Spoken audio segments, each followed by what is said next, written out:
Good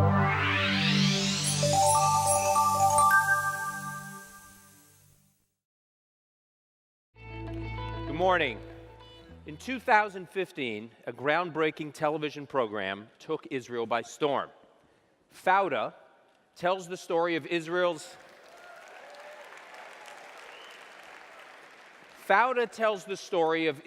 elite Mista Aravim unit, a group of undercover commandos who infiltrate the Palestinian territories to stop terrorist attacks. The show has garnered awards not only for its roller coaster plot and tremendous performances, but also for its in-depth, gritty exploration of the Israeli-Palestinian conflict in a very nuanced way, and especially for its unflinching portrayal of a Hamas terror cell and the people caught in its orbit.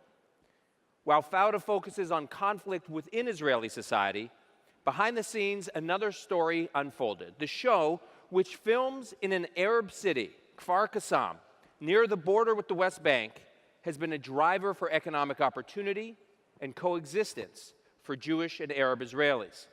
Before we welcome our panelists to discuss this international sensation, which made its debut here on Netflix this past December, ladies and gentlemen, this is Fauda.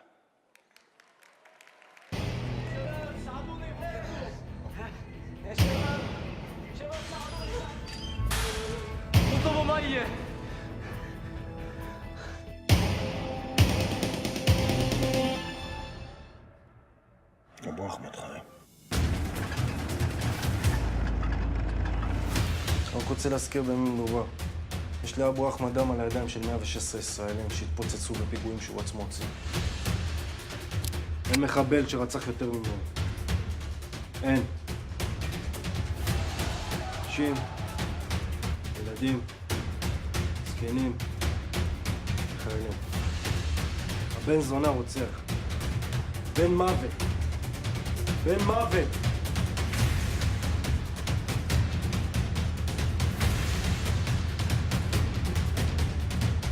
أنا بقولك إذا بتقوليش وين أبو أحمد راح تتراجع تكون شهيد قبل ما أخلص عليك.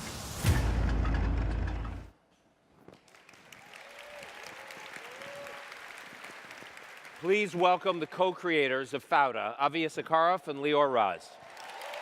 Hi. Thank you.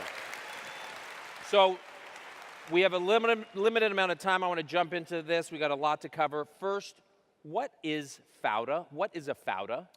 Fauda means chaos in Arabic. That's the word that they describe, chaos, and it describes a kind of a situation in which Palestinians lived for years, between the years of 2000 and 2007, during the years of the Second Intifada. That was daily life for Palestinians. But also in the undercover units, we use this word, Fauda, when we got discovered. We got burned. They understand that we are Israelis and Jewish. So when you're undercover, if your adversaries figure out that you guys are Israelis? So in the radio, we had to say we have Fauda, and the rescuer was supposed to come. Sometimes they came, sometimes they not, but this was the intention. Yeah, okay. So now let's talk about your own experiences. Tell us a little bit about your own backgrounds that informed the creation of this show. Okay, so I used to be in Duvdevan. It's an undercover unit in Israel. Thank you. Thank you very much. And I lived this life for a while. I actually served in the reserve for 20 years in Duvdevan as well. And actually, when I met Avi, we know each other from Jerusalem. We were very young, and a lot of hair. Yep. So good old days. Good old days, yeah. So we talked about it, and we talked about this experience that we wanted to bring to the Israeli stage. And I was a Hamas terrorist. I am a journalist for the last 17 years, Times of Israel right now, and I'm covering the Middle East and the Palestinian side. And meeting with Hamas officials, militants, Fatah, etc., in order to understand, in order to talk to them and to bring to the Israeli audience and readers what does the other side think of, planning of, etc. For just the audience to know, if you follow the Times of Israel, you follow Avi on Twitter, there are a few journalists in the world that are as close to what is happening in the Palestinian territories, the intra-politics, the intra-terror organization politics, and Avi, so you are very close to this. Now, let's talk for a moment about Kfar Qassam, the town where you filmed Fauda. So it is an Israeli Arab town there you were, Israeli filmmakers with a mix of Israeli actors and Arab actors, and the crew was a mix of Israelis and Arabs. How did that work? What was going on behind the scenes? Actually, in the beginning, Protective Edge was started while we were shooting. So the Gaza War 2014. Exactly. Okay, summer of And- 2014. Yeah, and we canceled the first day of shooting in Kfar Kasem because we were afraid. We didn't know how the Arab population will accept us. At night, the mayor of Kfar Kasem is an Arab. So an Israeli-Arab Arab, mayor. yeah, called us and said, listen, we talked about coexistence during peace. Let's do coexistence during war because the missiles don't understand if you are Jewish or Arab. And actually, and that night, 150 people came to work there for a month and a half. Mix of Jews and Israeli Arabs. Jews and Arabs living for a month and a half during the war in Kfar Kasem, all together, working in a creativity bubble of peace.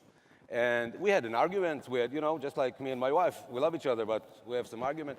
So, but it was amazing. And now I have amazing, good friends from Kfar Kasem and Arab actors as well. Avi, when you speak to Palestinian sources within the territories, what is their reaction to the show? Actually, they love it. Usually they do not say it in public. They're not interviewed about that. But when I talk to them in Four Eyes, so yes, they like it. And you know what? Even Hamas officials like it. I was just last week I was in Hamas, in Israeli jail, meeting with Hamas officials. It became a huge hit in the Israeli prison. I mean, they watch it. And Hamas even wrote about it. Even wrote in their official website that it's a bad show, it's a Zionist show, don't watch the show, yada, yada, yada. And at the end, they put a link to the first episode of Fauda. But this is an important point because what does that say about Israeli society that a society that is so transparent, so democratic in all of its messy ways, self-critical, self-questioning, is there a recognition that if you look at all throughout the Middle East, it seems that only Israel could produce a show that is so brutally honest as this one? You know what? This point even was mentioned during my meeting last week. Hamas officials sitting around with me and saying, look, bravo, that the Israeli society is capable of watching a show like that talks about bad Israelis, not only good Israelis, and talk about good Palestinians and not only about bad Palestinians. Okay, now I want to just talk a little bit, going back to your guys' backgrounds. So, Lior, you said that you served in this unit.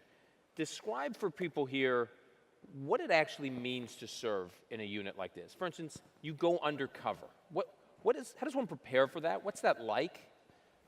It's hard, Yeah. first of all, but you have to be an amazing actor.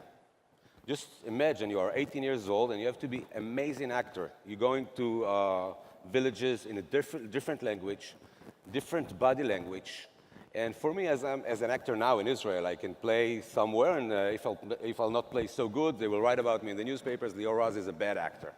I don't care. But if in the field you are playing not so good, you can die. Your friends can die. A little For a harsher bad reaction acting. than a bad review. For a bad acting. Yeah. Yeah. And so you have to be an amazing actor. You have to be like, an Iceman, because just think that you go out in the field talking in a different language. They're telling you in the radio, listen, we don't know where's the terrorist, but in the meantime, you have to start to talk with someone. So you speak in Arabic, salam alaikum, buying something, but in the radio, they're telling you 10 seconds to go, 5 seconds to go, 2 seconds to go, go, go, go. So your mind's supposed to work in so different levels, and you have to be an Iceman, I think. And you are the son of an Algerian immigrant to Israel and an Iraqi immigrant to Israel, right? Yeah. And so Arabic was something you knew growing up in Israel? You were sort of part of the Arabic community within Israel growing up? My father was a Shin Bet also, and he talked in Arabic at home. And thank you. And I remember in my house, we had a sofa, but we have also a mak'ad that my father hosts his friends on the floor like Arabs. They were talking in Arabic at my home. It was embarrassing for me because I thought I'm Ashkenazi. But then, and also my father had a nursery. And in the nursery, all the workers were Arabs. So they were my playmate every night. every day after school, I went to work there, and they were my playmate. They didn't know Hebrew, so I started to learn Arabic in order to be part of them.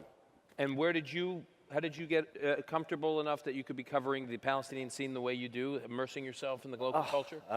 Well, I knew the West Bank way before I became a journalist, but then again, starting to roll as a journalist covering the West Bank and Gaza. I used to travel a lot to Gaza Strip, not anymore. And getting all the crazy experiences that you can expect. I mean, sitting down with militants, wanted terrorists, knowing that at some point, I was sitting down one day in the house of Mahmoud Azhar, one of Hamas's leaders, after Israel tried to assassinate him twice. And I was praying, like, please, God, don't make the Israelis now assassinate the guy. Wait till I'm out, then. Right.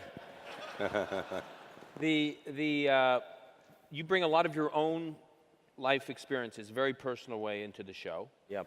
So one episode is dedicated, I think, Lior, to your girlfriend. So can you share with us that story? Yeah, when I was 19, I had a girlfriend named Iris Azulay. We were together for 3 years, love of my life, actually. And in '91, she went out from her home. She went to the military, and an Arab terrorist stabbed her to death. In Jerusalem? In Jerusalem. And actually, I didn't talk about it for 20 years till I met Avi again, and Avi asked me, let's talk about Iris, because he knew her. And we wrote in the show a character is dying in an explosion, in a bar explosion. So all the text that you hear between her and Boaz, the guy in the unit, is the same text that I had with Iris. And actually, we have an interesting story about it. You know that the killer of Iris was released in Shalit's deal in 2011. So when Shalit was, they gave about some 1,000 prisoners released? 1,027 released. He was one of the 100 and something that were deported to Gaza. Yeah. So he was sitting there, and I think that some of you folks remember that 2 years ago I was interviewing here Musab Hassan Youssef, son of Hamas, the Green Prince. And it turned out that at the end of the day, because he was out of jail and they wanted him to marry someone, they brought Musab's sister to marry the killer of Lior's girlfriend. And Lior and Musab met just a couple of months ago in LA in Fauda's premiere on Netflix. And that was a very awkward moment. We couldn't talk with each other. We just hugged each other, and that's it. Wow. Yeah. Ladies and gentlemen, the co-creators of Fauda, Lior Raz and Avi Issacharoff, be sure if you have not to watch this show on Netflix and get ready for the next season, which they begin shooting this summer. Thank you very much. Thank you. Thank you very much.